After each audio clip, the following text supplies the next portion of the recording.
para nakikilid. Wow!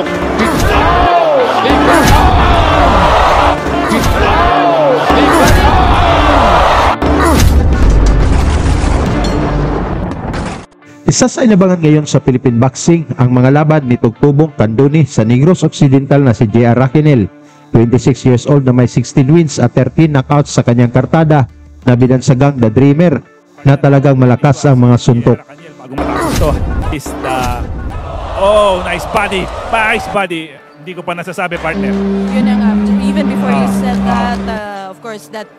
Kung saan si Raquenel mga tol ay rank number 6 sa WBC at rank number 12 naman sa IBF sa Super Flyweight Division na nagmula sa 4 na magkasunod na panalo kung saan ang lahat ng ito ay tinapos niya sa round 1 at 2. Kasama ng pagsungkit nito sa WBO Intercontinental Super Flyweight title nang brutal na pinabagsak nito ang Afrikanong si Landy ng Siki sa kanilang balwarte.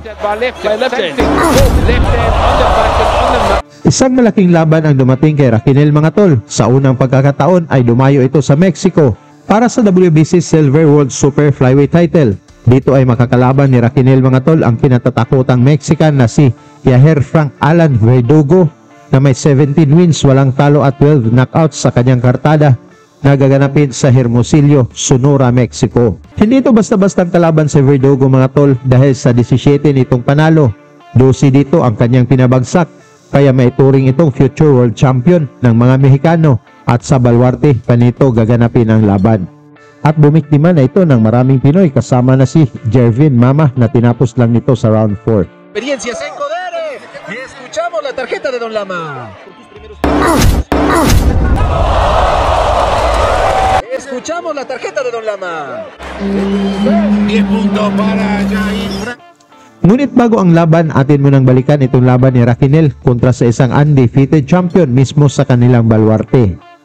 Lumipad ang kampo ni Raquenel sa Africa upang harapin itong undefeated champion na si Landy ng Siki na may 9 wins, walang talo at 4 knockouts. Sa laban na ito mga tol ay naging dehado ang ating pambato. Alam naman natin na napakahirap manalo sa Africa pag umabot sa desisyon ng mga hurado ang laban.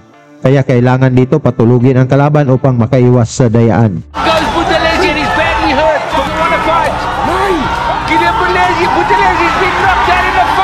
Halika mga tol, ating balikan kung paano pinatulog ni Raquenel itong future world champion ng Africa na bumagsak na parang hinampas ng tubo. Si Raquenel mga tol ay may 12 wins, 2 losses na may 9 knockouts habang si Nang Siki naman ay may 9 wins, walang talo at 4 knockouts. Paglabanan nila ang WBO Intercontinental Super Flyweight title na ginanap sa East London sa South Africa. Sa mga mahilig tumalpak dyan, dito na tayo sa legit na betting site, ang 1xBet. May 5,000 bonus kaagad sa una mong deposito. Nandito na ang paborito nyong sports katulad ng boxing, basketball at marami pang iba. Napakadali lang mag-register. I-click nyo na lang ang link na nasa description at nakapin sa comment section. Gamitin nyo lang ang promo code na 7BAKA7 at napakadali lang dito mag-withdraw. Pwedeng gamitin ang GCash, Pimaya at Crypto. Sa pagbukas ng round 1 mga tol, makita nating sobrang tangkad itong si Nang Siki. Ang Pinoy na si Raquenel ang kaliwete habang kanan naman itong African champion.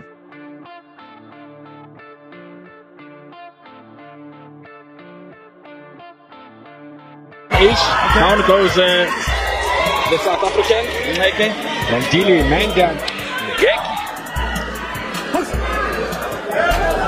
The referee said there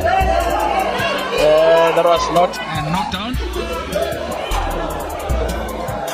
Again, Brian, Southpaw versus... Ayaw pugsa. Dali na lang. Ayaw dali. Dali na. Dali na lang. Dali na. Ayaw dali. Kasi magkagisita niya.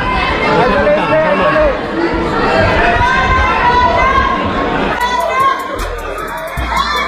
But one thing that we know, Brian, is that now these Filipinos have come here to fight. And there's Rapino. Well, we saw Navas, but we saw... Sigawan ng mga African fans dito sa kalagitnaan ng round 1 mga tol pag tumama ang kanilang pambato. Ngunit malakas na kombinasyon din ang naipatama ng ating Pinoy. He is definitely hitting Nike. No, Nike doesn't like it. And I'm looking at his body, Brian. He looks dry, so he might not maybe be still...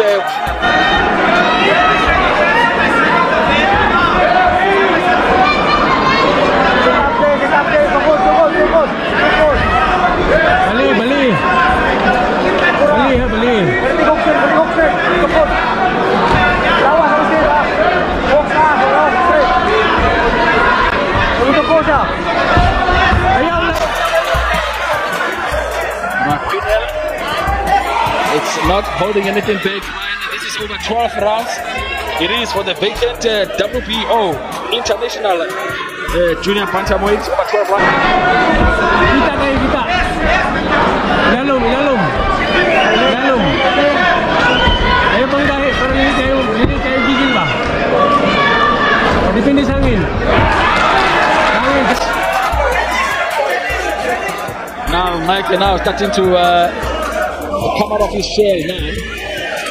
He was shaken at the beginning of the rounds.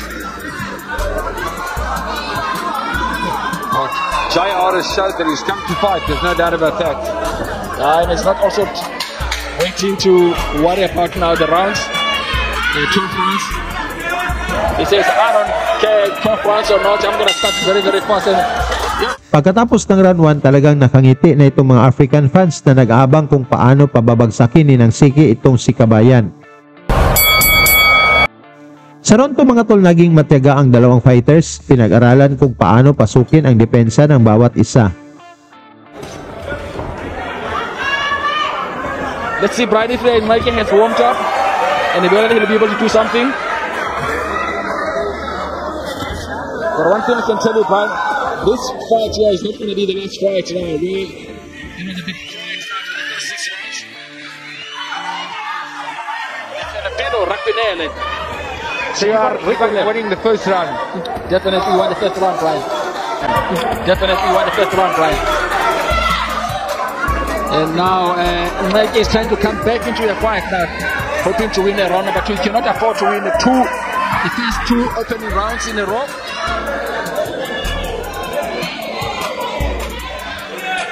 Well, he even looks the part. I must say, he looks very well conditioned, very focused. He's JR. Ranakile. Whoa, big, big right. Unbelievable stuff there from JR. Mula sa malakas na pinakawala ni Raquel mga tol, tinamaan at bumagsak itong sinang Siki. Nakatayo man ito ngunit halatang nasaktan. Ranakile. Whoa, big, big, big,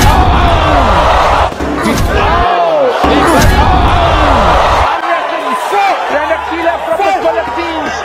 Is it going to be 2 in a row for the Filipinos? Wow, stop here. Brian Glander.